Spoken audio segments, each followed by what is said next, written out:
and blessings, beautiful card slingers. How are you today? I have an unboxing of the Vintage Erotic Tarot. Now I'm just going to go out on a whim here and say there's probably nudity in this deck. I don't know, seems a bit common sense. So I've got a little pair of my sneaky scissors, which I would love to upgrade soon to a knife. I think I need a knife because a knife would be so much more elegant for unboxings in this capacity. Nevertheless, the plastic strip has come off. So here we have the box, super steady, and by steady I mean sturdy. Super sturdy, as was the box with the Blood, Bread and Roses tarot, which I recently unboxed, and I'm sure you well remember. So this is of course an unboxing and a first impressions, not to be confused with a review. A review is something that I do after I have had time to spend with a deck. It is impossible to review a deck that I have not been able to work with before. So what you're getting here is an unboxing and a first impressions, and an honest one at that. So I should also mention that this deck was sent to me by the creator to unbox and for me to give my opinion. She has been waiting a long time for me to unbox this one, so I would like to get it up here on Cardslingers first, and this will be one that I share on YouTube. Here we go. So, ooh, look at the box.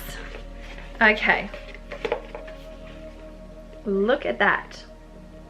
Pretty cool, pretty cool. I like it, I like it.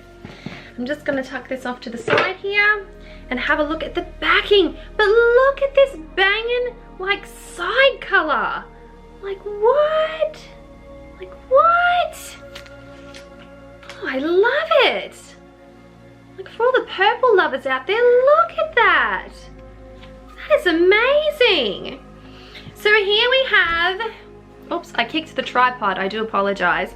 Here we have the Vintage Erotic Tarot, an 80 card tarot deck. Imagined and manifested by Wilma van der... I can't read that last word. It won't focus, there we go. There we go. Alrighty, so getting stuck in here. 2 of Cups. You are seeing this before I am.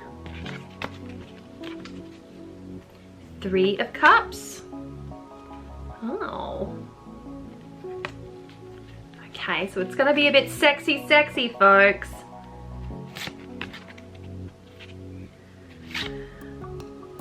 5 of Cups. It's not distastefully sexy, it's just sexy. Whatever that means, it's not distastefully sexy, it's just sexy. 7 of Cups.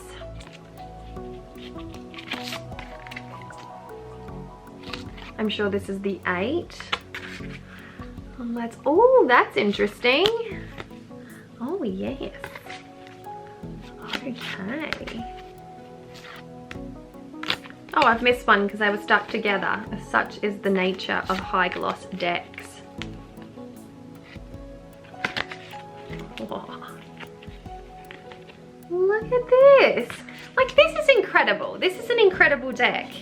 This is the Fool, right? Look at this incredible Fool. Just absolutely exuberant. And here we have the Magician. So we're in the arena of the Major Arcana. The Witch. I love that she includes a card for the Witch. I do love it. Let me fix this up. The High Priestess. The Empress. Oh, she's beautiful. What a beautiful deck. The Emperor. Oh, it's so gorgeous. Hierophant. We have the Lovers. And then an alternative version of the Lovers, because she loves to include gender diversity. The Chariot, that's a bit cheeky. Strength. the Hermit. Oh my gosh, just look. Isn't it just so interesting? I didn't know what to think about this deck. I just didn't know what to think about it. And yet I'm finding myself really attracted to it. I say that as I see the Devil. I didn't really love the Devil card. I don't love this Devil card, and I didn't love the Devil card in the Blood Red and Roses. I don't know, it's the color palette. I'm not sure what it is. But the Tower in the Vintage Erotica is a bit more preferred to that of the Blood Red and Roses Tarot. Not that I'm comparing the two decks, because they are unique and individual. But being that they are of the same creator, we have the star here. The moon is all too lovely. And then of course the sun.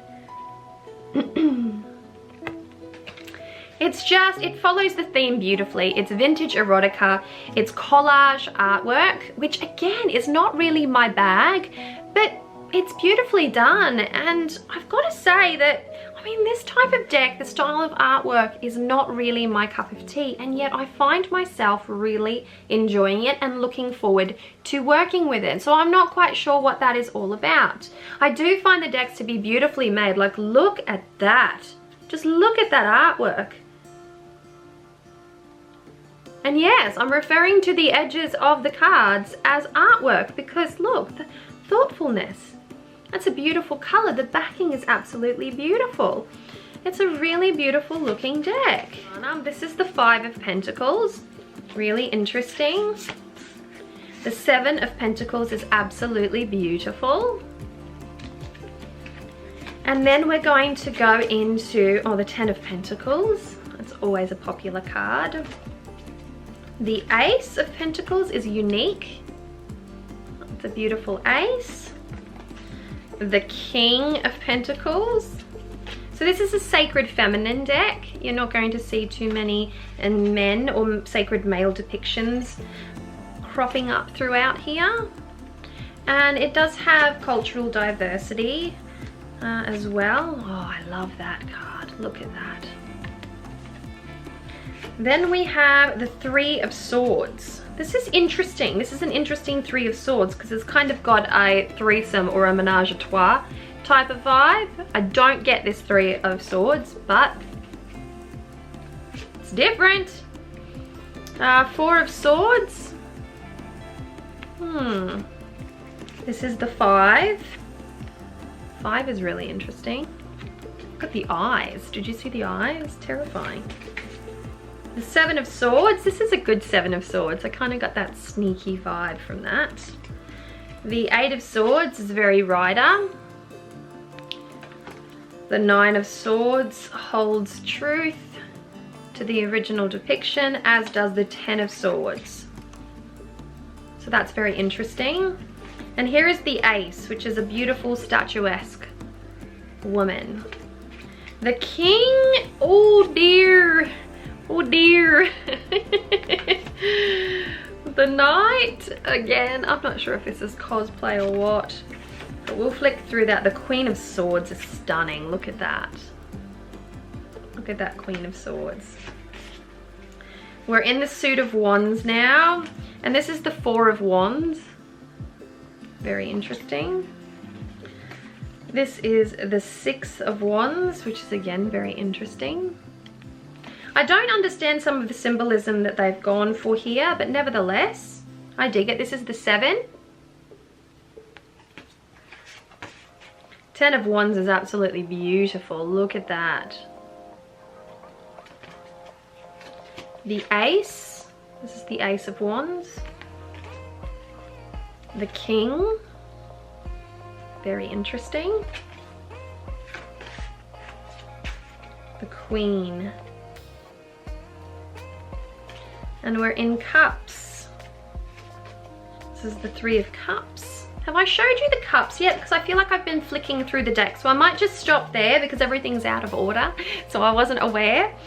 But yeah, really interesting. I've got to say, like, I can't quite put my finger on why I enjoy it so much.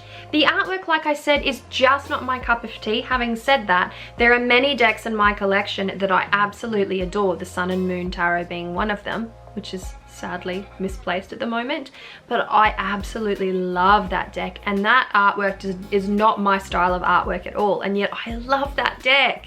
And there are many others like that, and I'm sure you understand what I'm talking about. There are times where we feel attracted to decks and we just can't quite put our finger on it. I would love to be able to explain the whys and the hows of it. Nevertheless, this is a beautiful deck if you're interested in honoring more of that sacred feminine. If the idea of vintage erotica doesn't actually throw you off in any way, it brings to you a certain like yummy power, which it does. It encapsulates that quite nicely. This is really an interesting deck, and one that I will be playing with. I find, like the Blood, Bread and Roses Tarot, this deck, the Vintage Erotica Tarot, it speaks to a more Beltane-esque vibe. Beltane, Litha, the hotter months. I'm just going into the period of autumn and winter here, and so I've still got to get out of spring, and then I'm going to start working with these beautiful decks and see what kind of magic and mystery they can actively bring into my practice. And so if you have been looking for a really unique, a quirky, sensual, deeply feminine, unique type of a deck, then this one here is absolutely for you. If you love the color purple, then again, this one here is absolutely for you. And if you're not easily offended by nudity, then this one here is for you.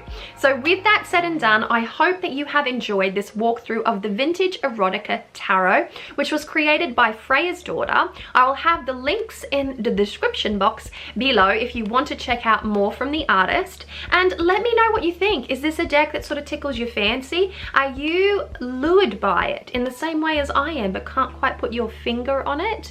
Or is this not a deck that really suits you? It doesn't speak to you. Like, tell me what you think about this deck, and tell me, you know, what you would have preferred under the title of this deck. Let's just open up a nice conversation about the theme and the deck itself. So there we have it, beautiful souls. I will be talking to you soon. Don't forget to comment, and I'll chat to you in the next video. Mwah!